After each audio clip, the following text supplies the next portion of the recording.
In today's video, I'm going to teach you how to use Node tool in Inkscape.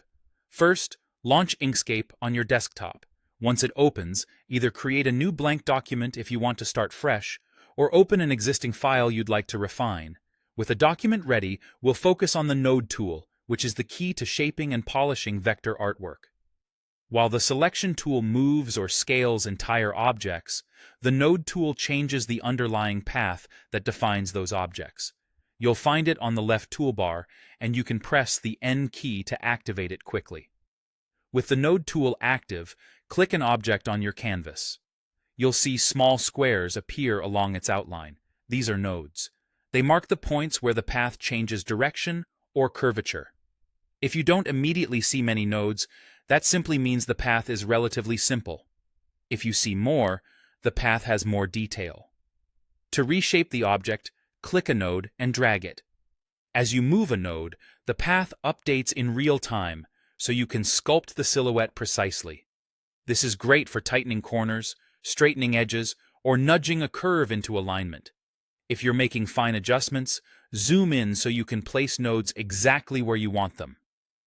For curved segments, look for the blue handles extending from a selected node. These handles control the direction and intensity of the curve. Drag a handle outward to make the curve broader, or rotate it to change the curve's direction. If both handles move together, the node creates a smooth curve. If they move independently, the transition becomes sharper. You can also drag directly on the path between two nodes to bend it without selecting a handle, which is handy for quick organic adjustments. When you need more control, add a node by double-clicking anywhere on the path. This gives you an extra point to anchor a corner, sharpen a turn, or fine-tune a curve. If there are too many points, select a node and press backspace or delete. Inkscape will adjust the surrounding segment to preserve the shape as much as possible, keeping your path clean and efficient. To connect or separate paths, select multiple nodes by clicking them, then choose. Join selected nodes to merge them into one continuous point. This is useful when closing gaps or stitching segments together. Conversely, select a node and click Break Path at selected nodes to split a single point into two, creating an open path that you can move apart or reshape independently.